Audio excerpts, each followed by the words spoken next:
Seja bem-vindo ao WBR Podcast. Iniciamos hoje a nossa trajetória, esse projeto que vai ser incrível para nós. Esperamos que seja para vocês também.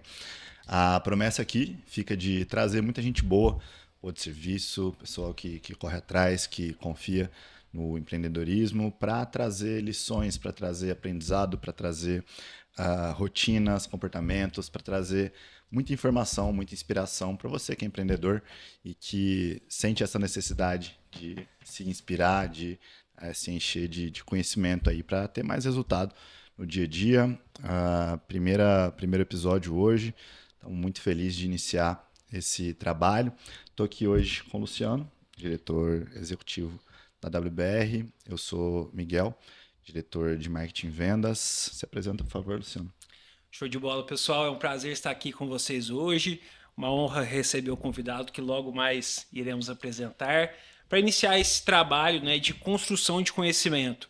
Então, a WBR ela surge, né, como sendo o braço direito do empresário na gestão do seu negócio, mas hoje a gente dá um passo além, onde a gente não só se limita a atuar na prática, na execução ali do dia a dia com os nossos clientes, mas a gente tenta também transmitir para vocês um pouco desse conhecimento técnico, mas bem vinculado à prática também. Então, o próprio nome do podcast, né, o slogan já nos traz o que vai ser esse bate-papo. É de empreendedor para empreendedor. Então, vamos tocar nas falhas, nos problemas, nas dificuldades, nas oportunidades e nas boas práticas que você pode adotar no seu negócio. É um prazer estar aqui com vocês hoje.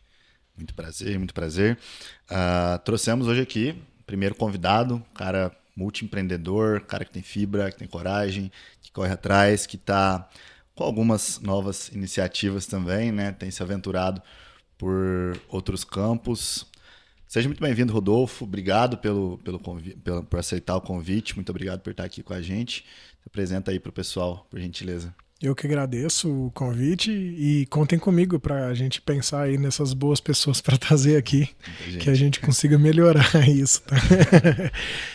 Mas imagina, brincadeiras à parte aí, muito lisonjeado de fazer parte desse início de vocês. Eu venho acompanhando a trajetória da WBR, o trabalho que vocês vêm fazendo aqui é incrível. Acho que não só em termos de empreendedorismo, mas do movimento que vocês fazem na cidade, né? De elevar as empresas que têm potencial e de explorar o potencial delas e mostrar para elas para onde que elas podem caminhar de uma forma mais concreta e próspera. Enfim, eu acho que o trabalho de vocês é louvável, tem um significado gigante para a nossa cidade, já falando aqui não só na iniciativa privada, mas em nome da gestão pública também.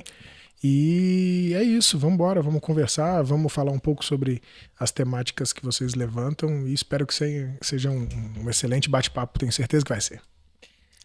Show de bola. Vamos lá então, Rodolfo. A gente até estava brincando aqui um pouco antes de que a gente gostaria de que fosse uma conversa como se a gente estivesse numa mesa de bar, né? Mas é justamente isso. A gente quer construir um conhecimento, mas um conhecimento didático, né? Algo que vocês consigam, através do simples, implementar no negócio de vocês. Mas antes disso, pessoal, eu acredito que tudo começa por um porquê, né? Tudo tem um porquê. E você é um cara, como o Miguel disse, né? Passou por vários negócios, tem, né, diversas atuações em diferentes cenários. Mas eu queria te perguntar quando que esse espírito empreendedor começou a se aflorar dentro de você e como foi, né, para você durante essa trajetória, né, passando em fases, né, em negócios diferentes, chegar, né, até hoje com uma iniciativa nova agora também, unindo, né, o público com o privado. Eu acho que eu nunca tive a oportunidade de parar para contar de forma detalhada como é que é o meu crescimento profissional. Acho que vai ser uma oportunidade legal de falar disso. Acho que eu comecei a trabalhar cedo devido às proporções, né? Mas com meus 17 anos de idade senti a necessidade de ganhar um dinheirinho. Nunca tive dinheiro abundante lá em casa, mas sempre fui muito bem de vida, mas queria ter o meu próprio dinheiro. Então comecei entregando panfleto, cara, à noite. Me enfiava numa van com uma molecada jovem. Eu não sabia, não. E aí a gente descia nos bares. E eu falo que foi uma fase muito, muito importante para minha vida, porque no momento em que os meus melhores amigos estavam fazendo farra, eu estava ali tentando ralar para ganhar um dinheirinho, e na minha cabeça que era para fazer aquela farra ali também. Então, assim, comecei a dar valor no dinheiro muito cedo. Nem sabia que isso era algum tipo de empreendedorismo, intraempreendedorismo. Fato é que eu cresci naquela empresa, aos pouquinhos eu fui já desenvolvendo algumas habilidades de liderança, sentia que aquilo ali precisava de um pouco de organização. Isso aqui em Lavras, Rodolfo? Não, cara, eu sou de Cuiabá, do Mato Grosso, né? Eu sou uma mistura grande aí, né? Minha mãe é da Bahia, meu pai é mineiro, então a família do meu pai é toda daqui. Eu nasci em Cuiabá, no Mato Grosso, e foi por lá. E aí, nesse movimento, eu comecei a coordenar as panfletagens, e aí, pouco tempo depois, eu tinha virado era linha de frente dessas divulgações de marketing, era para a empresa Claro na época, no interior do Mato Grosso. Tranquei a faculdade, rodei o interior do Mato Grosso quase que inteiro, mais de 30 cidades que eu rodei fazendo o mesmo trabalho que fazia lá, que parecia simples, né? Na minha cabeça era só panfletagem, mas aí depois você começa a entender, estudar um pouquinho de marketing, etc. Então já tinha um pouco dessa veia de liderar, de ir para frente, de contratar pessoas, enfim. Então esse foi o começo do começo. Depois eu retomei a faculdade, montei banda, aí eu que fazia gestão da banda. E nada disso entrava na minha cabeça como negócio ainda, né? Eu estava me vendo como alguém que se virava. Eu formei em arquitetura e urbanismo pela Federal de Mato Grosso. Logo que eu formei, fui trabalhar em outra cidade. No meio dessas loucuras de andança, eu tinha achado Primavera do Leste uma cidade interessante. Fui lá, morei lá. Voltei, não gostei da distância do centro urbano. E aí fui pro outro extremo. Me mudei para São Paulo, capital. Fui com uma mão na frente e outra atrás, R$5.000 no banco. Lembro até hoje que o dinheiro estava contado para eu ficar, sei lá, acho que eram 45 dias, era alguma coisa do tipo, e eu tinha que arrumar um emprego. Saí procurando emprego na arquitetura que eu tinha formado. Meu diploma não estava servindo de nada, porque lá em São Paulo era outro ritmo de trabalho, e eu acabei caindo no mercado imobiliário. Numa hora de desespero, faltava, sei lá, 5, 6 dias para acabar meu dinheiro em São Paulo, eu precisava me virar. E uma amiga de uma amiga que morava em São Paulo falou: arrumei um negócio aqui para você ver se serve.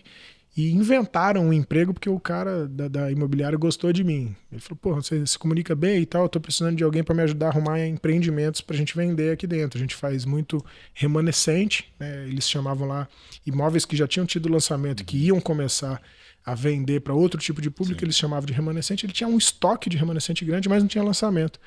Ele me nominou, acho que na época era gerente de prospecção. Nome bonito para um trabalho que eu fazia sozinho lá. E aí eu fui crescendo, comecei a gostar do mercado imobiliário, descobri a sinergia que tinha de arquitetura, construção civil e o desenvolvimento imobiliário, que era tudo uma coisa só. Trabalhei durante 4 anos e meio, quase 5 anos em São Paulo, e cansei da cidade grande. Numa das minhas vindas aqui para Lavras para visitar minha família por causa da proximidade, né? A Fernão Dias permitia isso. Sim. E aí descobri uma cidade, né, com uma qualidade de vida enorme, onde as pessoas estavam mais felizes, onde o movimento era não tão intenso, os alimentos estavam ali na nossa frente, 5 horas da tarde de uma sexta-feira, em 20 minutos você estava na represa. Então assim, falei, cara, o que eu estou fazendo numa cidade grande, sendo que eu tenho a oportunidade de estar aqui. A minha família aqui é da construção civil, então estava fácil de eu me encaixar. Sim. E aí eu vim para Lavras. Aí, para não prorrogar demais, já que eu contei bastante do antes, né? Fui me encontrando, montei uma imobiliária, descobri que não era o que eu queria, montei um escritório de arquitetura e urbanismo que perdura até os dias de hoje, a Young Arquitetura Criativa, foi a minha primeira empresa sólida mesmo, eu Quanto considero. Tempo? Nós estamos com 10 anos de Young, completaram 10 anos esse ano. Foi em 2015. Na verdade, eu abri as duas empresas, né? A imobiliária e a empresa de arquitetura de uma vez só. Descobri a loucura que eu estava fazendo. Dei um passinho para trás, fechamos a imobiliária e aí eu segui com a Young. E no meio dessa loucura eu cheguei de ter 8 empresas ao mesmo tempo. É um potencial que a gente enxerga, a gente que é criado no desenvolvimento de produto, no desenvolvimento, formatação de ideias, a gente enxerga a oportunidade em tudo. Então eu tive o meu momento de loucura, cheguei de ter 8 empresas, descobri que tendo 8 empresas eu tinha 12,5% meu em cada uma delas, ou seja, eu não conseguia tracionar nenhuma. A gente foi reduzindo, e isso ficou 2 empresas, que era a Young, que era mais sólida mesmo, e a gente tinha recém aberto a construtora, e ela conversava muito com o que a Young fazia. Sim. Então a gente enxergou a potencialidade de ter as duas juntas, a Truve Construtora e a Young, e elas andavam lado a lado. E nesse meio do caminho, na hora que a gente decidiu ficar só com 2 empresas, a gente acabou abrindo a terceira, mas numa estratégia de negócio, se vocês quiserem depois a gente aprofunda, que é a Mansão Jardim. Então a gente montou a Mansão Jardim com a ideia de projetar as nossas empresas, de criar algo diferente na cidade, que chamasse atenção, mas a Yang já estava grande, a gente precisava colocar ela num outro patamar de posicionamento na cidade, e a Mansão Jardim nasce de uma ideia de reposicionamento das nossas empresas. Acabou que virou um outro negócio, tem vida própria hoje.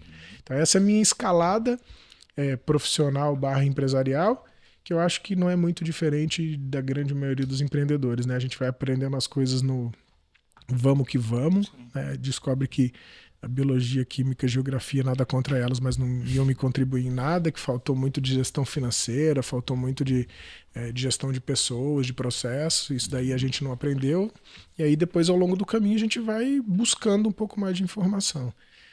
Fico feliz de estar hoje experimentando um pouco da gestão pública.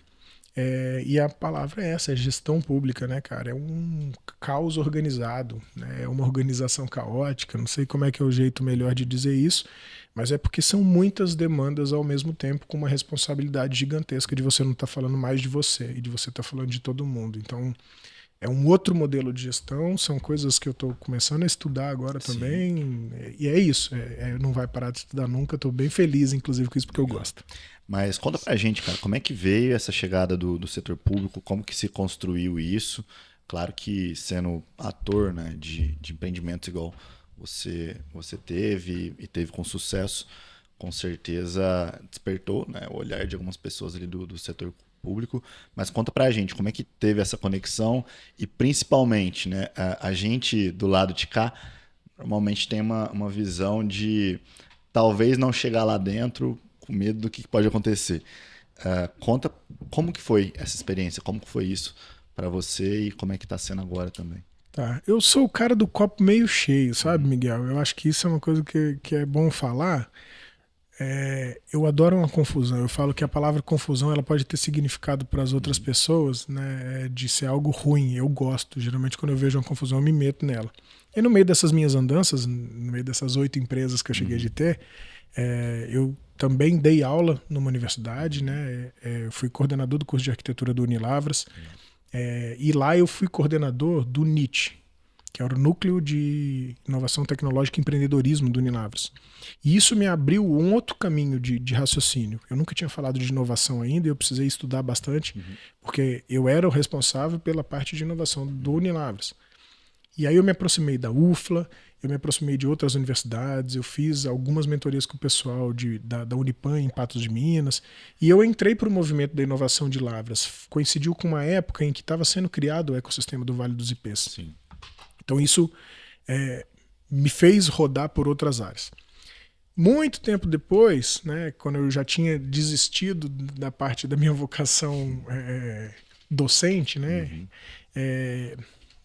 eu me vi na oportunidade de contribuir na sociedade civil dentro da Rizoma, que era uma associação, né, sem fins lucrativos, que tinha sido criada para organizar o ecossistema do Vale dos Ipês, para ser uma executora das ações da nossa cidade, para a gente ter uma cara de governança.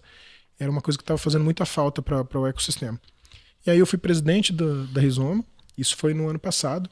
Enquanto eu estava como presidente, uma das ações que eu resolvi fazer foi reunir a iniciativa privada para a gente começar a elaborar planos de contribuição para o poder público. Então, minimamente a gente reuniu 10 dos grandes empresários de Lavras. A gente começou a discutir questões coletivas, questões urbanas. E em determinado momento alguém levantou a mão e falou, cara, o que nós estamos fazendo? Né? Nós estamos aqui criando plano mirabolante, sendo que a cidade tem um governo, tem gente que está pensando isso. Não vai funcionar nada se a gente fizer afastado um do outro. E aí a gente resolveu unir. Falamos assim, ó, nós estamos às vésperas da eleição, vamos aguardar para ver quem que vai ser o prefeito eleito, e a gente vai lá sentar e bater um papo com ele. Foi a Jussara que foi reeleita. Uma semana depois da reeleição, a gente estava batendo na porta dela, falando assim, Jussara, a gente queria conversar com vocês, a gente tem um movimento aqui do empresariado da cidade, a gente queria estar mais próximo do setor público, como que a gente faz isso acontecer? E aí ela falou, por que não põe o Rodolfo aqui, ela brinca, né, e é uma brincadeira verdadeira, um fundinho de verdade nossa, ela tinha um sonho de consumo de ter alguém da iniciativa privada lá do lado dela ajudando. E aí ela nem hesitou, ela falou, cara, cadeira de secretário de Desenvolvimento Econômico está à disposição de vocês. Se vocês querem estar mais próximo da prefeitura, eu faço questão também disso. E dali em diante, tudo fluiu muito bem. Eu me dispus a ser a linha de frente desse grupo, né? Nós estamos falando aqui de empresários que quase não param em Lavras. Sim. Acho que todo mundo ali tem potencial para entrar com dinheiro, tem potencial para entrar com tempo e energia. Então eu acabei sendo a linha de frente e abracei a ideia e tô aqui, num momento de dedicação mesmo, cara. Assim, eu não imaginava que ia me sugar tanto tempo, e a sensação que dá é que o setor público ele é tão carente de tanta coisa que quando você está disposto a doar seu tempo, ele te consome mesmo. Assim, se eu tivesse 36 horas no dia, meu dia não ia estar mais leve, eu ia estar fazendo mais coisa, entendeu? Então tá sendo uma experiência assim, descomunal para mim, tá me abrindo muitos horizontes e muita linha de raciocínio. Acho que eu tô aprendendo muito. Tá te ajudando no privado também? Não, demais. Assim, é lógico que eu precisei abdicar do privado, né? Não tem como você... Não, acabei de falar que eu tive 8 empresas, né? Se eu falasse para você que minha vida estava dividida em 2, eu ia ser hipócrita. O setor público tá me sugando. Eu tô quase que em tempo integral. Se eu não tô dentro da prefeitura resolvendo alguma coisa, eu tô pensando nas ações que eu quero promover ali dentro. Mas eu tenho que agradecer não só a Deus, mas a minha esposa e os meus sócios, né, cara? Assim, que bom que a gente vem de uma trajetória longa, né? Tanto de sócio como de esposa, tá? Eu casei esse ano, mas eu tenho 10 anos que eu tô com a minha atual esposa. Ela entendeu e me apoiou nisso, sabendo que a gente estava abdicando de tempo junto dentro de casa. E os meus sócios abraçaram a ideia. Eu conversei com eles, expliquei a situação. Eles falaram, cara, a gente está precisando. A gente entende também que o setor público, quando ele mexe na cidade, todo mundo que está na cidade ganha. Só queria ter certeza que é temporário. E essa é uma promessa que eu fiz para eles. É temporário sim, e que a gente consiga não só fazer muita coisa, mas que a gente consiga blindar as boas coisas que a gente está construindo, que a gente crie uma sucessão, uma governança para isso não parar no meio do caminho. Não é sobre a prefeitura, entendeu? O fato de eu estar lá dentro hoje traz uma confusão do porquê que eu estou lá. E essa confusão ela não pode existir. O Rodolfo não está lá defendendo uma pessoa, algumas pessoas. Eu sou muito grato a Jussara por ela ter aberto essa porta para a gente, senão nada que a gente está construindo não teria acontecido. Sim. Mas, cara, é sobre Lavras. Minha cabeça gira em torno da cidade. Eu também sou um apaixonado pela cidade. Eu gostaria muito que a gente conseguisse dar sequência, independente de quem venha assumindo do nosso lado. É lógico que eu acredito muito na sucessão de ideias e na chancela de algo que está sendo bem feito. Eu acho que a gente tem que ir potencializando isso. E, novamente, a Jussara, não estou aqui para fazer palanque, mas, cara, eu tenho visto muita coisa boa saindo lá de dentro. Grande parte dos preconceitos que eu tinha do setor público meu estão sendo quebrados por ela. Assim, por ela, porque quem está lá hoje trabalhando está porque ela colocou. Bacana demais, Rodolfo. E falando para o nosso público, né, foi estratégico trazer você nesse primeiro programa nosso, justamente porque, apesar de hoje a gente já ter atuado em mais de 20 cidades, Lavras é o nosso berço, né? A gente nasceu aqui e aqui é a nossa base que a gente quer expandir para todo um Brasil. Mas como eu disse, né, a gente está falando para um público maior, eu vou expandir um pouco mais agora, né, essa conversa, esse bate-papo entre privado, público, né, e como se conecta, né, essas partes. Você citou um pouquinho na sua trajetória, né, na resposta à primeira pergunta, sobre liderança, sobre comunicação. Eu te conheço há um tempo e sei que você puxa muito para o lado do networking, para o lado da inovação, né, que você citou também, e são atributos essenciais para uma pessoa que quer empreender, né, no Brasil. Só que a gente sabe, agora falando do aspecto público nacional, de que para nós, empreendedores, empresários, a gente nada contra a correnteza, né, cara? Assim, dificuldade em relação a regime tributário, a política econômica, a instabilidade política e por aí vai. Dentro dessas habilidades, né, que você tem se desenvolvido, né, como que você acredita que isso te ajudou nos negócios, tá? E agora enxergando esses dois lados também acho que pode te facilitar até um pouquinho a responder essa pergunta, mas como que essas habilidades te ajudaram a superar esses desafios e conseguir continuar nadando contra a correnteza, mesmo nos grandes obstáculos, né, que a gente encontra por aí? Assim, eu sempre fui adepto não só de estudar, mas de ficar atento ao que é o negócio que você vem produzindo, fazendo, enfim. E eu tinha esses preconceitos, sabe? Quando a gente fala do poder público, ou quando eu falava do poder público, eu falava muito direcionado ao quanto a gente é interferido pelo poder público. E realmente é. Assim, sem sombra de dúvida, a gente é uma formiguinha no meio desse universo. Mas quem tá lá são pessoas também. Entendeu? Então, assim, eu acho que a grande virada de chave na minha cabeça é que antes eu estava do lado de que olhava e não entendia por que eu estava sendo afetado de tamanha forma.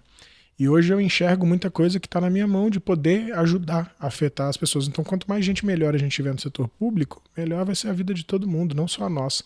Acho que isso é uma virada de chave que a gente tem que... Todo mundo deveria, em algum momento, passar pelo setor público, sabia, cara? Assim, eu estou muito convicto disso. Eu estou muito convicto de que eu não nasci para ser político, porque, cara, é uma doação de vida mesmo. E é sobre não falar sobre você, é sobre falar sobre o outro 24 horas por dia. Mas, ao mesmo tempo, eu acho que era uma experiência que todo mundo tinha que passar, cara. Você entender o quanto uma mexidinha de palito sua interfere na vida de tanta gente. E aí esse consenso comum, ele é transformador. E aí na hora que você carrega isso para uma empresa, cara, fica tão mais fácil de lidar, porque na hora que eu interfiro na minha empresa, eu estou interferindo em alguns funcionários, em alguns colaboradores, em alguns clientes, e não é o caos que você já estava lidando. Então parece que fica mais fácil, parece que a gestão está mais na sua mão. E aí, como você teve que se desdobrar para interferir num coletivo, e muitas vezes o coletivo ele não depende só de você, na hora que você senta numa mesa e que você olha para o cenário ele está todo próximo, você fala, putz, fácil de mexer. Tá fácil de mexer agora. E assim, outra coisa que a gente vai citar demais quando falar de público o público ele é feito de relacionamento, cara. Entendeu? Nós estamos falando sobre muita gente com muito poder. E quando eu falo poder, não é só o poder de mandar ou desmandar. Você depende que uma pessoa execute uma tarefa para você fazer a próxima. Entendeu? É uma engrenagem também. Só que é uma engrenagem, salvo engano, aqui eu posso falar uma borracha, mas eu acho que aqui a prefeitura de Lavras é a maior empregadora da cidade. Não sei se vocês sabem disso. Se eu não me engano, são 3.500, em torno de 3.500 funcionários. Cara, é uma engrenagem com 3.500 pessoas, cara. Nós estamos falando aqui da gestão empresarial mais complexa que tem na nossa cidade, é a prefeitura.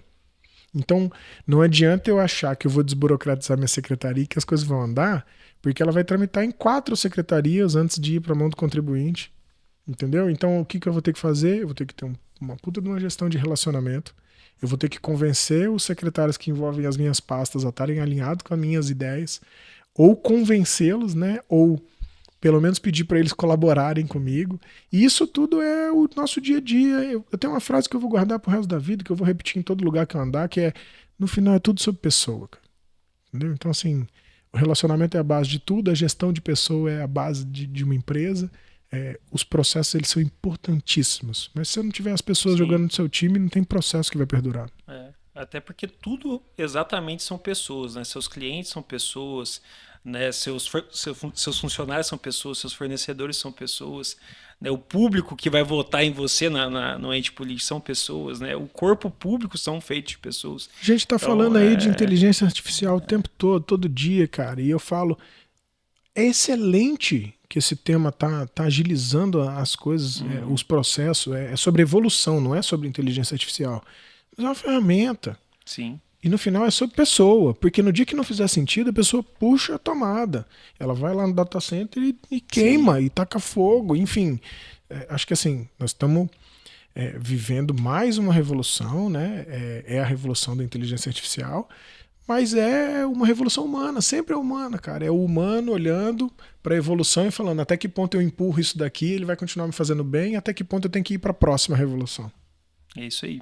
E é interessante essa parte que a gente estava falando sobre pessoas, né? A gente conversa com muitas pessoas, né, que são empreendedores, e muitos deles às vezes nos falam de que não gostam de lidar com pessoas. Então, pô, você está no ramo errado, né? Porque um empreendedor que não gosta de lidar com pessoas. Mas foi interessante que você citou um ponto onde você hoje está dedicando a maior parte do seu tempo para a área pública, né? E aí o que te auxilia ali nos negócios são os seus sócios. E a gente sabe, né, Rodolfo, de que é diferente o perfil de um bom empreendedor e um bom gestor. São habilidades diferentes. Claro que tem pessoas que conseguem unir essas duas frentes de atuação, né? E conseguem consolidar isso muito bem, mas a gente sabe que é muito difícil, né? Como que foi o processo de escolha dos seus sócios, né? E como que esses sócios te ajudaram a chegar até onde você chegou hoje? Antes de falar dos meus sócios, eu preciso fazer jus aqui. Eu tenho uns 3 braços direitos na minha empresa, sabe? Eu, diferente de pessoas muito habilidosas, eu não sou ambidestro, não. Eu sou só destro mesmo, mas eu sou 3 vezes destro. O problema é quando é ambidestro e bate errado com as duas, né? É melhor bater a direitinha até funciona, tá? Mas eu tenho uma pessoa que é muito próxima, que está desde que a gente abriu a Young, então tem 10 anos que está comigo, que é muito forte na área administrativa da construtora, que é onde eu tinha mais atuação. As outras empresas lá, nós somos em 3 sócios, eu já vou falar da sociedade, cada um fica na linha de frente de uma das empresas. Foi uma atitude que a gente tomou finalmente quando a gente entendeu como é que era para jogar o jogo, a gente falou, peraí, é mais fácil eu ser conselheiro de 2 e diretor executivo de uma do que eu ter um papel em todas. Pode ser que em algum momento eu embole e eu vou deixar uma capenga. Então a gente tomou essa decisão e eu fico na linha de frente da construtora. Eu tive a conversa com os meus sócios e falei para eles que eu ia precisar de força, de suporte, principalmente nessa área de olhar macro para o que está acontecendo, que eles fossem um conselheiro mais ativo durante um certo tempo lá na construtora, mas eu deixei uma pessoa que estava muito redonda dentro do administrativo, que eu dividi o administrativo em administrativo para o cliente e administrativo para a obra.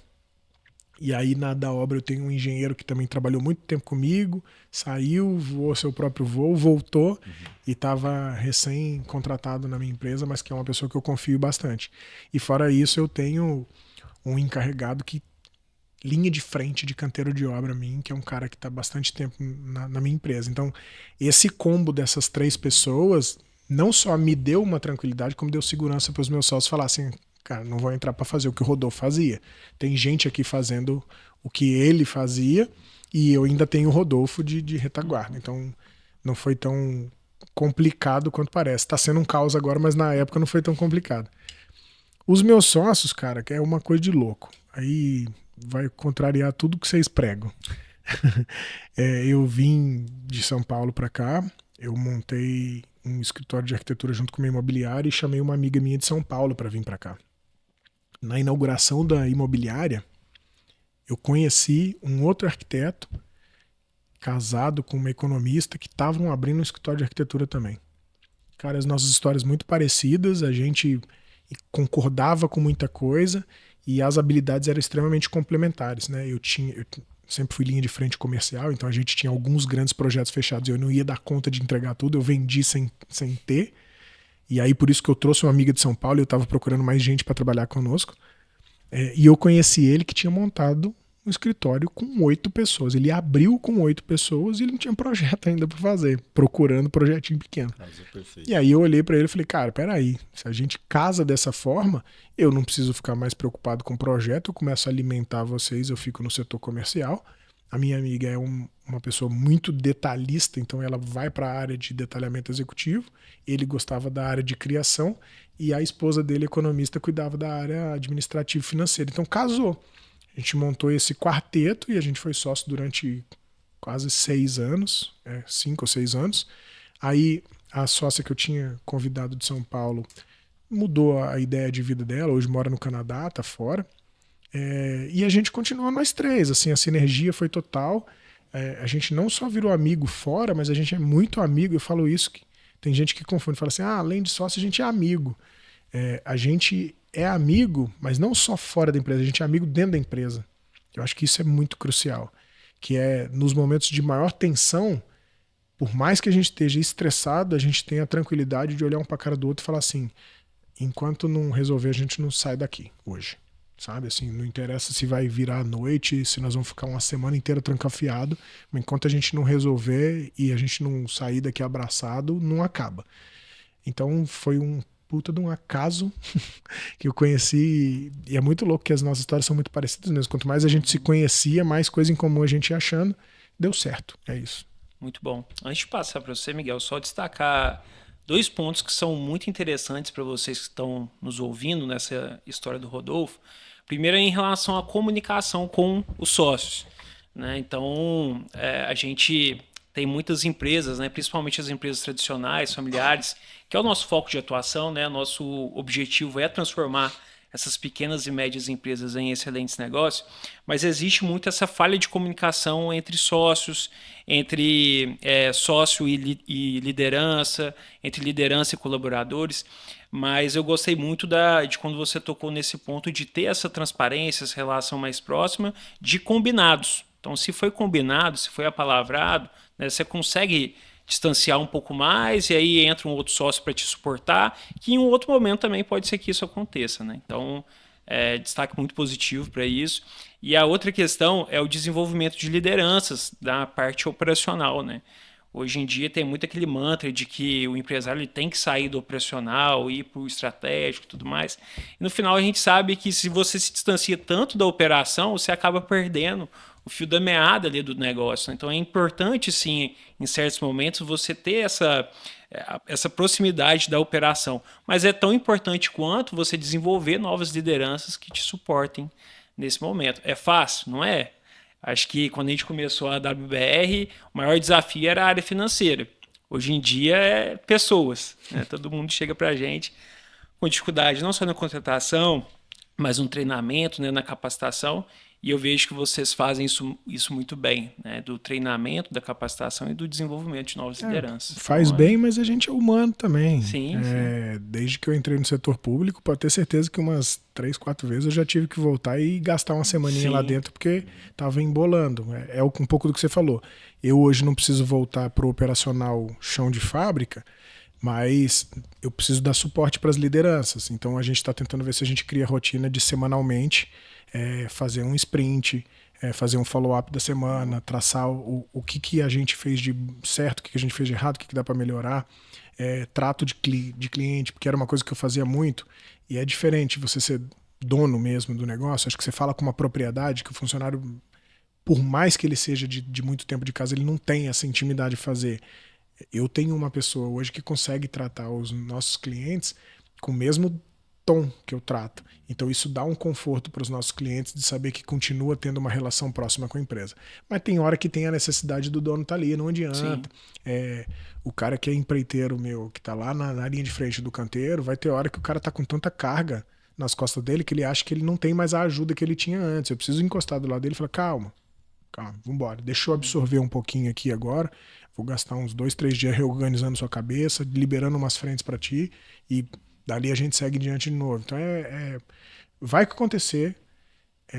Ser empresário não é montar uma empresa, deixar ela redonda e virar as costas. Nunca vai ser. E, inclusive eu não tenho tesão nenhum de sair de operação.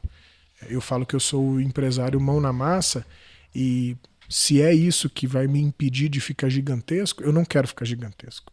Eu gosto de acordar, de trabalhar, de participar, de saber o que está acontecendo, de pensar fora da caixa, de fazer uma reunião de design thinking, sabe assim? Eu gosto disso. Esse é o meu dia a dia. Eu não pretendo me ver daqui, apesar de, já ia falar uma borracha, eu ia falar me ver daqui 50, 60 anos, mas eu acho que eu não morro mais não. No caminho que está indo aí, se tudo der certo, eu vou ser um cara eterno aí.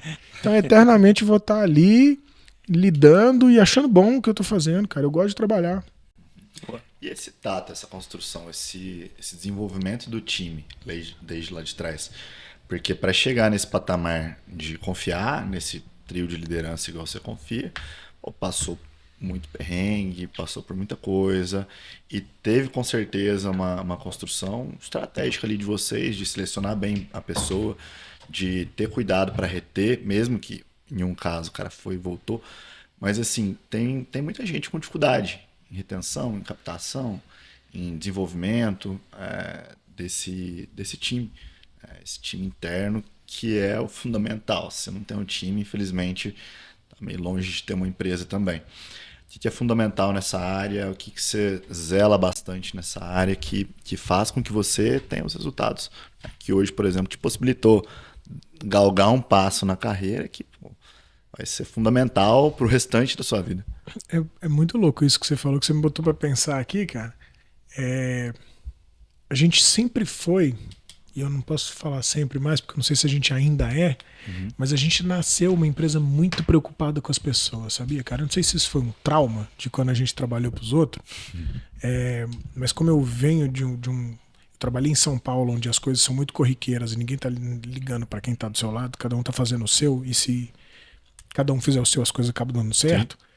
Quando a gente chegou aqui, tanto eu quanto o Pedro, a gente tinha muito isso na cabeça. Cara, nós vamos pegar a molecada, nós vamos ter trabalho, nós vamos pelejar, mas nós vamos peneirar os melhores e a galera vai estar aqui dentro.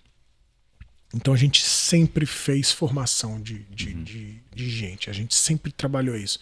A gente pegava semana e levava as pessoas que estavam mais evoluindo na nossa empresa, enfiava no carro, levava, sei lá, para Tiradentes, para dentro do Viverde, para o meio dos matos, falava, cara, semana de pensar fora da caixa, vambora, como que a gente vai crescer junto, para onde você quer ir, quem que você quer ser. Então a gente sempre trabalhou isso, e foi muito bom e muito ruim, né? Foi muito bom porque hoje eu tenho pessoas que vieram dessa formação e que, cara, são braços direitos. Sim.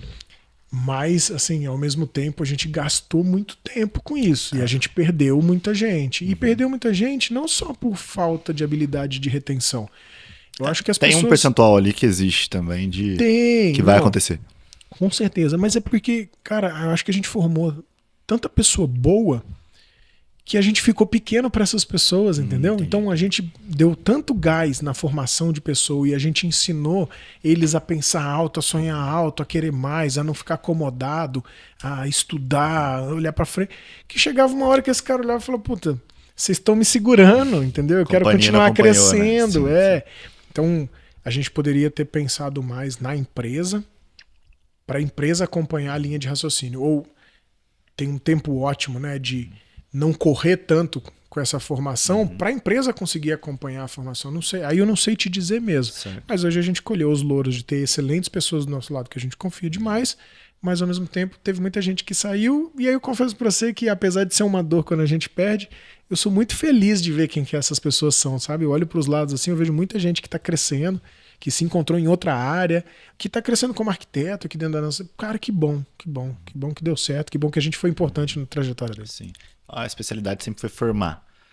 E na relação formar, contratar pronto, o que virou na cabeça de vocês para preferir formar do que contratar alguém que já está no mercado? Eu acho que a gente ainda não contratou ninguém pronto. Até hoje. Sabe, 10 anos de empresa, acho que a gente não tem uma contratação de alguém que veio pronto. A gente sempre defendeu a ideia de que como a gente queria ser uma empresa fora da caixa, e aí estou falando da Young mesmo, o nome não é aleatório, né? Young, arquitetura criativa. A palavra Young é jovem e a ideia é que a gente tivesse a cabeça eternamente jovem, que a gente sempre olhasse para a arquitetura com como que eu vou fazer diferente, como que eu vou fazer novo, como que eu vou acompanhar a tendência, como que eu vou antecipar a tendência. Então, a ideia era estar fora da caixa. Ô Rodolfo, a gente está aqui hoje falando muito sobre larvas e realmente não tem como a gente deixar essas pautas de lado, né? Nós escolhemos Lavras estrategicamente também para ser a base da WBR. Aqui a gente tem uma posição geográfica muito estratégica, né? A gente está próximo de Belo Horizonte, Rio de Janeiro e São Paulo. Nós temos uma universidade do porte, né, que é a UFLA, né, Federal de Lavras, mas temos particulares, né, fenomenais como a Unilavras, Fagama, UFA de Minas. Então a gente consegue trazer os melhores talentos para dentro da WBR, treinar esses talentos para que eles repliquem, né, o método de gestão da WBR. Então para nós é muito estratégico estar aqui. E a gente tem assim, um cuidado muito grande com os nossos clientes, né? Que é o público dos empresários aqui de Lavras, né? Hoje a gente roda mais de 40 empresas ao mesmo tempo. E quando a gente tem uma pessoa igual você entrando no ambiente público, isso nos anima, né? Porque a gente imagina que vai ser construída uma ponte entre essas partes. Então, assim, pensando agora daqui para frente, né? Recentemente a gente teve o Pacto Lavras, que teve quantas pessoas? Mais de 800 pessoas. Mais de 800 pessoas, né? Assim, acho que a gente pode até levar essa iniciativa para outras cidades, né? Eu acho que tudo que é bom pode ser copiado, né? Replicado. Então, é muito interessante. Mas o que o público de pequenas e médias empresas da cidade, o que eles podem esperar dessa atuação? Quais são os planos, as iniciativas que a gente pode esperar aí no próximo ano? Eu acho que a gente está construindo um caminho em conjunto, tá? Eu acho que essa é a minha maior verdade, né? A gente veio cheio de ideias, mas a principal ideia que a gente tinha levantado na iniciativa privada e que a gente pediu para a prefeita abraçar, junto com a sessão da cadeira de Secretaria de Desenvolvimento Econômico, eram de uma consultoria externa mesmo. Nós estamos aqui defendendo as mesmas coisas, tá? Existem algumas empresas hoje que estão se especializando em aceleração de cidades, né? A gente fala muito de aceleração de startup, mas elas são aceleradoras de cidades. E isso nada mais é do que entrar, entender quais são as vocações da cidade, entender quais são os caminhos óbvios que as pessoas não estão enxergando, potencializar eles e tornar isso uma ferramenta de atração de investimento, de desenvolvimento socioeconômico para aquela cidade. Então, a gente já tinha feito uma vasta pesquisa, a gente tinha chegado no pessoal de Cidade Inovadora, e quando a gente apresentou isso para a prefeita, ela adorou a ideia. Então ela abraçou de primeira e inclusive ela falou, cara, vamos trazer isso para dentro da prefeitura, que é um jeito da gente contagiar o setor público com um pouco do que vocês estão fazendo. Então, acho que esse foi o principal movimento que a gente tocou. E tudo que eles vêm fazendo, né, desenvolvendo o radar de quais são as vocações e potencialidades da cidade. Eles fizeram várias entrevistas com variadas pessoas tipo assim, médico, advogado, gestor de hospital, reitor de faculdade, diretor da CIO, enfim, eles foram conversando com gente bastante aleatórias, heterogêneas, e isso tudo culminou numa visão de futuro. E eles ajudaram a gente a desenhar isso. Então o pacto, né, a gente fala uma palavra difícil, bonita, sei lá, mas ele é simples de entender, cara. O Pacto pela Inovação de Lavras é o marco de que agora a gente tem uma visão de futuro. E a gente precisava chamar um número grande de pessoas da sociedade para validar isso. Isso não pode ser uma ideia da prefeitura, uma ideia da cidade inovadora. Isso tem que ser, estamos dando uma sugestão, o que vocês acham? E foi o que a gente fez, e parece que está validado. Então, os próximos passos para mim é que a gente abrace isso de corpo e alma. Precisou vir gente de fora conversar com a gente para dizer para a gente que a gente está cansado de saber. Entendeu? Mas que tá ok. Eu acho que a gente não tem que ficar olhando para o passado. Acho que a gente tem que olhar para o futuro mesmo. Se certeza. Isso está cravado, se a gente entende que isso é o coração da cidade, vamos buscar. E aí agora indo para a parte conceitual, que é o que eles vendem para a gente e é uma crença em alguém que é experiente. Depois eu falo até um pouco do pessoal do Cidade Inovadora, porque que a gente escolheu eles, tá? Mas é assim, eles defendem que o que coloca uma cidade num novo patamar de evolução socioeconômica é a singularidade, certo? Se a gente for olhar para Lavras pode ser uma potencialidade em vários ramos. Certo? A gente tem o ramo alimentício muito forte? Tem. Né? A gente vem de uma cultura científica do agro, a gente tem uma engenharia de alimentos muito forte na UFLA, a gente tem algumas indústrias de alimento muito reconhecidas aqui na nossa cidade, mas a gente também tem um setor automobilístico muito forte, entendeu? A gente tem o agronegócio em si forte aqui na nossa cidade. A construção também muito. A gente tem a construção civil, cara, como não se vê em locais próximos. A gente olha para outras cidades aqui do sul de Minas, grandes cidades, não tem a construção civil num ritmo tão acelerado quanto a gente tem aqui. É invadida pelas de fora, na verdade, né? E a sua pergunta é excelente, porque nós estamos falando aqui de comércio e serviço, cara, que são a grande maioria de micro e pequenas empresas da nossa cidade, respondendo por mais de 50% do PIB da cidade, certo? Isso quer dizer que a gente tem uma propensão muito grande a prestar serviço, a ser uma centralidade comercial, e não tinha como ser diferente, sendo que Lavras é uma cidade grande em volta de outras 16, 17 cidades pequenas que se abastecem de Lavras. Sim. Então a gente é bom em muita coisa, mas ser bom em muita coisa não te projeta fora daqui, te projeta localmente, te projeta micro-regionalmente.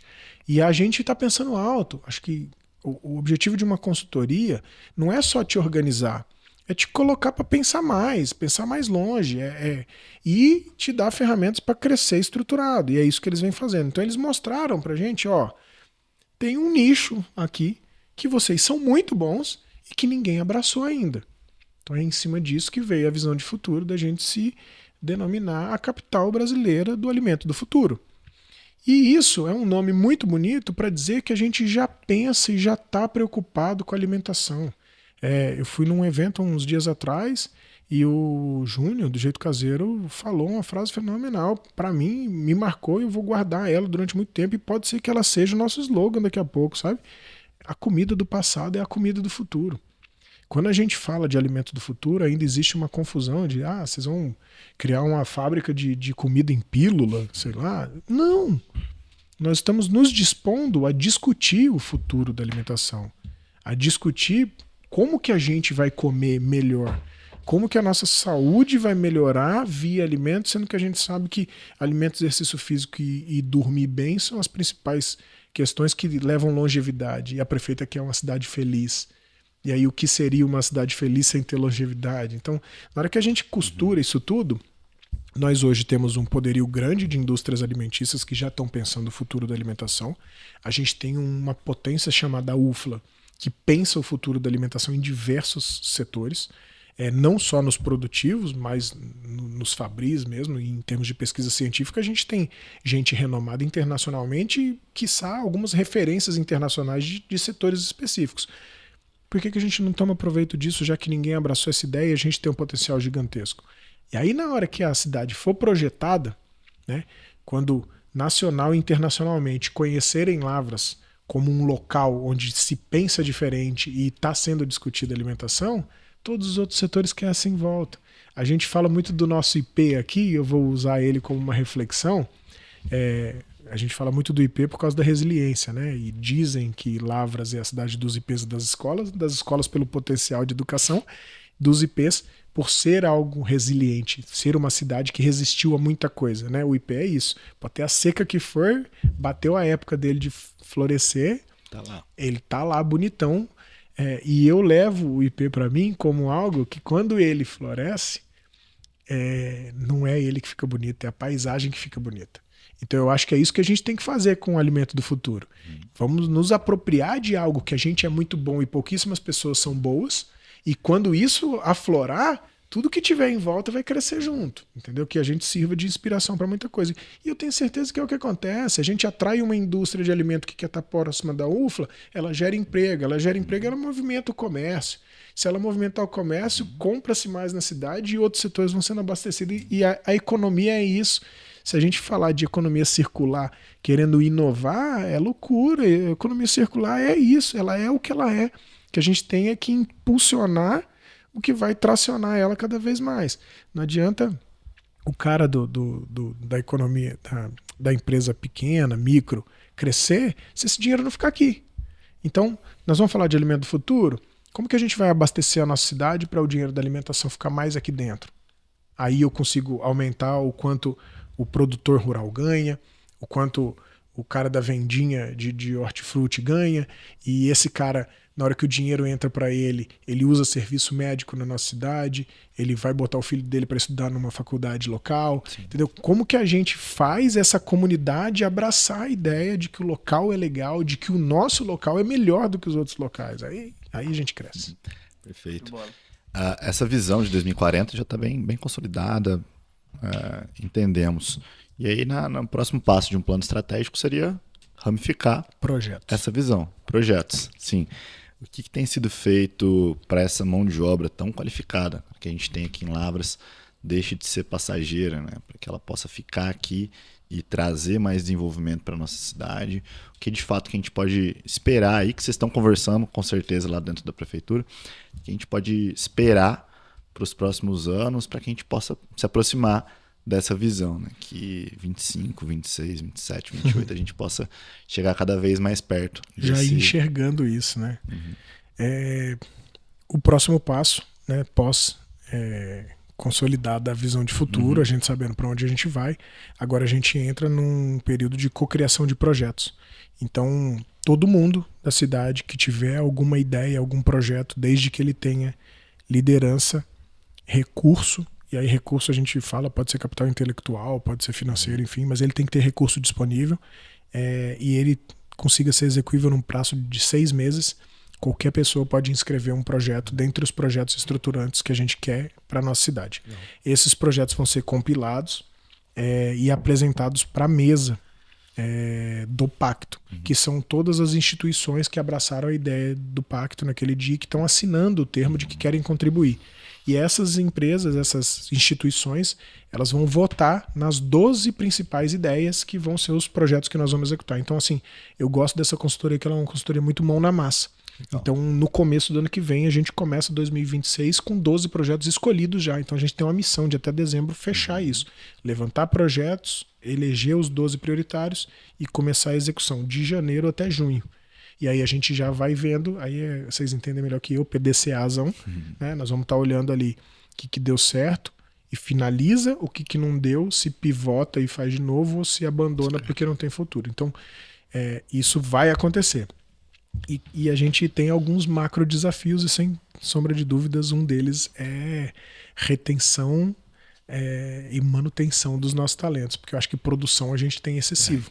O que a gente faz hoje e que para mim é o maior viés da nossa cidade é exportar mão de obra, né? Qualificada, inclusive. Sim. Acho que a gente precisa urgentemente mirar as empresas que vão querer a mão de obra que a gente está produzindo para atrair elas para a nossa cidade, entender quais são as condições que elas precisam para vir para cá. E paralelo a isso, eu sou um cara que eu vou contra a teoria da telefonia celular, né? Que ele te conquista, mas depois ele não te retém. Eu sou o contrário. Eu quero saber como que eu vou ajudar as empresas que estão aqui hoje. Entendeu? Então, assim, se a gente tem grandes indústrias, grandes empresas operando e não estão com 100% de operação porque falta mão de obra, o primeiro dever de casa meu é como que a gente vai atrair e formar essa mão de obra para eles operarem 100%. Porque, cara, é tão difícil de você atrair uma empresa para uma cidade, e aí eu posso dizer isso agora com toda convicção, porque realmente não é fácil de você convencer um grande empresário a gastar milhões, bilhões dentro de uma cidade, tem que ser uma decisão muito estratégica. É tão difícil de você atrair que depois de que você atrai algo que é tão difícil, você não vai reter, né? Então, nós estamos falando de reter talento, eu estou falando de reter empresa.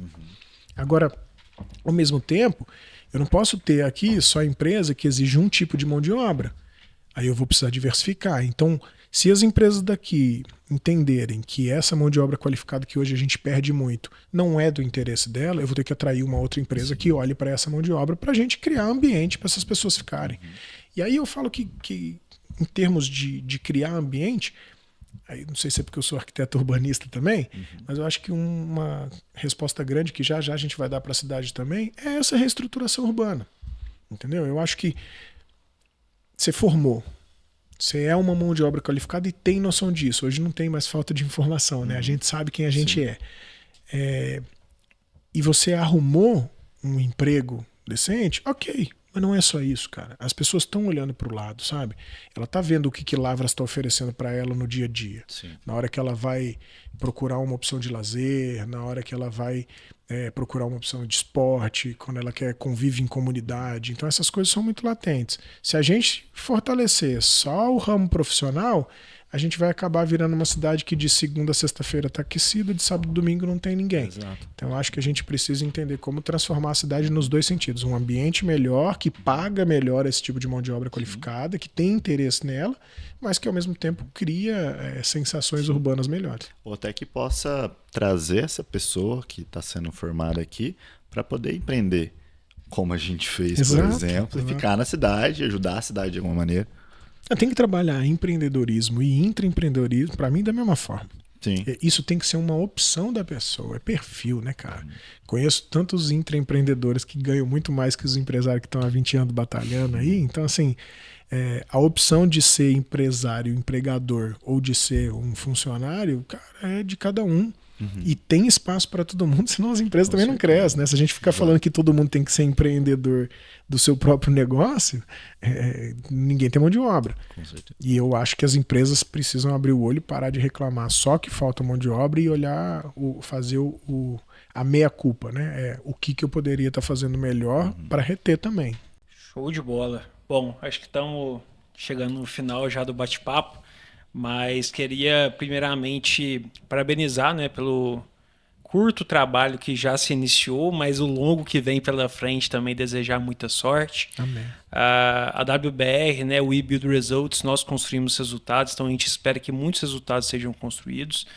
Deixo eu, Miguel, a nossa equipe à disposição para a gente contribuir nessa execução, no desenvolvimento dos projetos, né, na união também das nossas empresas parceiras, clientes, porque é um passo que Lavras precisa dar para a gente conseguir avançar, né, não só como empresas, mas como sociedade também. Né? Nós temos um objetivo que vai além de Lavras, né? Como eu disse, a gente já está em mais de 20 cidades diferentes, mas se a gente não conseguir transformar a sociedade onde a gente está inserido, dificilmente a gente vai conseguir transformar a sociedade lá de fora. Né? Então, acho que tudo começa de dentro para fora. Né? Claro que às vezes precisa de uma consultoria de fora para dentro, né? Que até essa iniciativa que teve da prefeitura, né? De trazer uma consultoria externa especializada nesse processo de aceleração, acho que é muito interessante. Isso nos deixa até... né, mais conscientes de que as coisas de fato podem dar certo, né? Quando vem alguém especialista na área, direciona uma estratégia, e aí tem nós aqui, né, nós que eu falo, população Sim. de Lavras, empresários de Lavras, para ajudar a executar, aí eu vejo que dá certo. É a mesma coisa quando a gente está num negócio, né? Então isso para mim faz muito sentido. Gostei muito da questão da gente focar em algo para a cidade, de que de fato vai ser um diferencial de longo prazo, mas que seja realmente concentrado em uma especialidade. Claro que a gente vai continuar fazendo o giro de todos os segmentos que tem, mas até para a gente linkar com o mundo dos negócios, que não se difere tanto. Né? Quando a gente pega uma empresa que ela tem diferentes focos, diferentes vertentes, ela acaba dispersando, né, seus recursos e acaba se perdendo. Né? Então, tem aquela questão, né, da analogia, né, do conceito do porco-espinho, né? De que o porco-espinho consegue se proteger tão bem que ninguém consegue atingi-lo, né? Então, acho que quando a gente consegue ter... O que nós temos paixão por fazer? Pô, a gente está vendo Lavras aí, não só no ramo alimentício de produção, mas até falando dos nossos clientes, que é do alimentício, mas são restaurantes, lanchonetes, pizzarias. O pessoal gosta demais do hambúrguer daqui, do almoço, né, que é servido nos restaurantes. Então, assim, você pega de ponta a ponta, né? Tanto ali as empresas, as indústrias, né? Verdecampo, Vida Veg, Jeito Caseiro, são empresas excelentes, mas até o próprio comércio local mesmo, né? Então, o alimentício, ele traz esse senso de diferencial na cidade, né? E a gente vê que a cidade pulsa a favor disso. Mas também precisa ter realmente algo que vai nos diferenciar. E aí vem essa questão da produção do alimento do futuro, né? E, por fim, o que ativa o nosso motor econômico. Né? Então, isso também tem que trazer um impacto econômico para a cidade, de vir novas empresas e dessas empresas que já estão aqui crescerem. Né? Então, acho que amarra muito bem. Bom, tudo isso para fechar minha última pergunta para você. Na verdade, são 3 questões que, geralmente, nessas entrevistas que a gente faz, né, nesse bate-papo, eu sempre pergunto. Primeiro, né, olhando para o passado, qual que é a principal lição aprendida que você traz? Olhando, né, agora para o presente, né, qual que é o seu foco hoje? E pensando no futuro, qual que é o seu maior sonho? Difícil, hein? Cara, eu confesso que eu sou um cara que não olha muito pro passado, mas eu acho que se tem uma coisa que eu tento resgatar o tempo todo, de confiar nos meus instintos, sabe? Assim, não no instinto da flor da pele, não. De aceitar quem eu sou. E é complexo, porque a gente olha para tanta coisa, ainda mais o mundo de hoje que a gente vê tanta informação, dá vontade de ser muita coisa. Eu que sou meio hiperativo, eu não posso ficar muito na frente da televisão, que tudo que aparece na televisão eu quero ser, eu quero fazer, enfim. Mas aí as reais coisas, as coisas que acabam me dando mais satisfação e as coisas que acabam consequentemente dando mais resultado são as coisas que eu faço. Parece que eu tenho propensão para fazer aquilo, sabe? Sabe quando você termina um negócio e que você olha e fala assim, cara, é isso aqui que eu sei fazer. E aí a gente se aceita mais. Então, acho que tem uns jargões que é besta, mas é real, né, cara? Cara, faz o que você gosta, faz o que te dá tesão ali e a gente é movido a isso. Hoje no presente eu tô muito focado em colocar Lavras em outro patamar, cara. Eu acho que eu entrei numa espiral maluca aí que não vou conseguir sair, cara. Enquanto eu não conseguir botar, literalmente assim, pegar aqui e botar aqui, ó. Enquanto eu não conseguir fazer isso com Lavras, eu não sossego, cara. Porque a cada passo que eu dou, o potencial nosso é gigantesco. É gigantesco.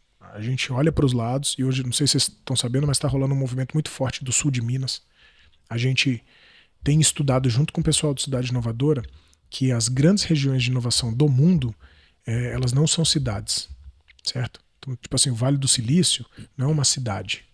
São várias cidades que cada uma tem uma potência, e eles se juntaram, eles ficaram muito fortes nisso. E aí, assim como o Vale do Silício, tem várias outras. E é tudo região. Uma média de 3, 4 a 7 cidades.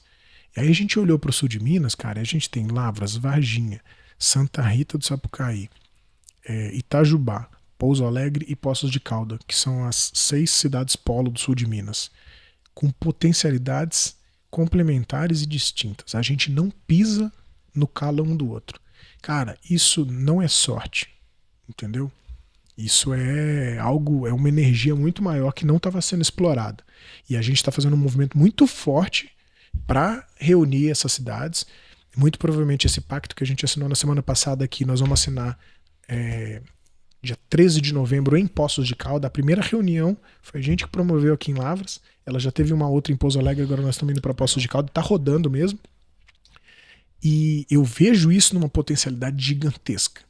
E aí, cara, Lavras não vai ser a sexta figurinha das 6 cidades. Vocês podem ter certeza, nós vamos estar no protagonismo, porque eu não vou sossegar enquanto a gente não puxar o que a gente tem de mais valioso aqui para cima.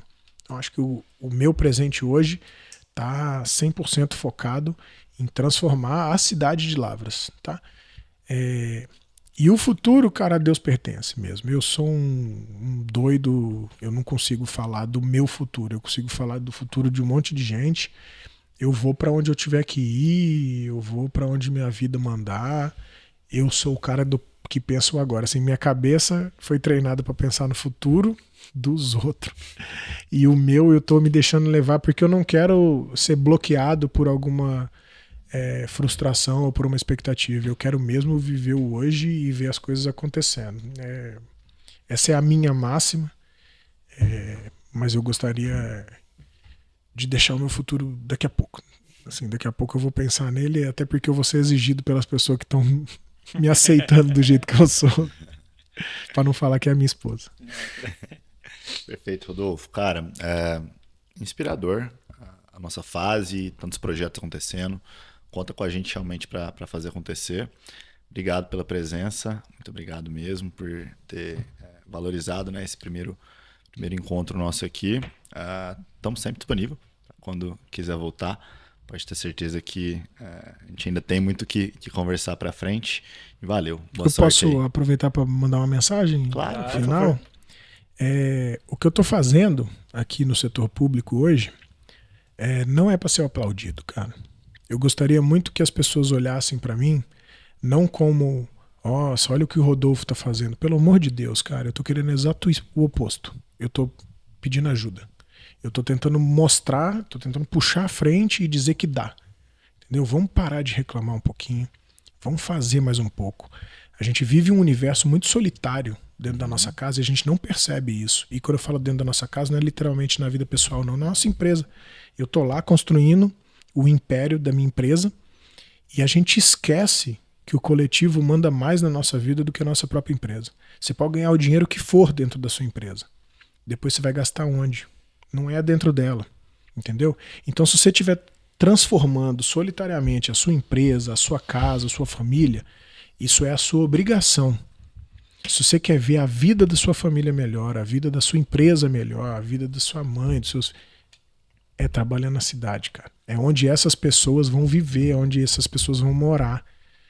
Eu faço muita analogia, eu sou urbanista, eu faço analogia do condomínio fechado. Ele é lindo.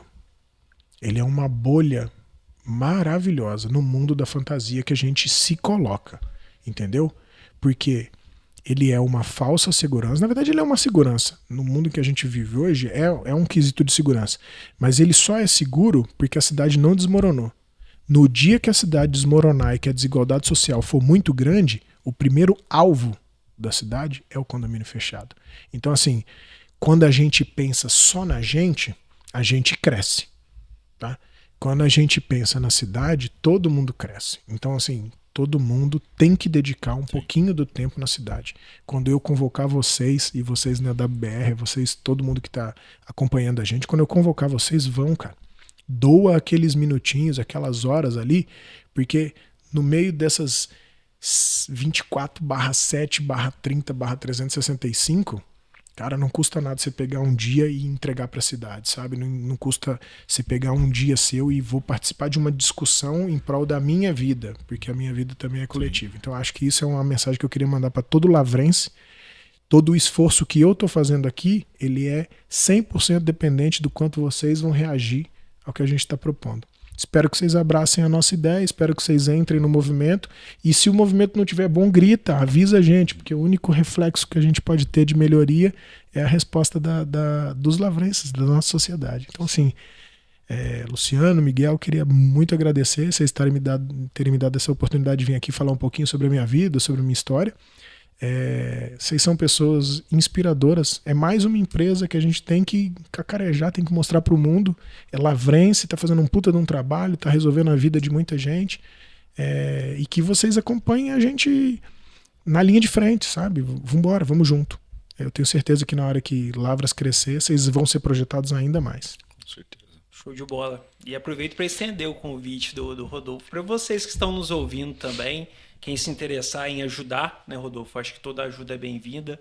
Entra em contato com a gente da WBR, se não tem um contato direto com o Rodolfo ainda, que a gente faz esse intermédio, e ele finalizou muito bem. Hoje, a atuação da WBR é focada em pequenas e médias empresas, que hoje elas representam mais de 50% da mão de obra formal do Brasil. Então eu falei isso, a gente recentemente completou 6 anos, né? Falei isso no nosso aniversário. Quantas pequenas empresas a gente tem que juntar para ter uma grande? Então a gente vê o tamanho que é a força, né, das micro, pequenas e médias empresas no Brasil.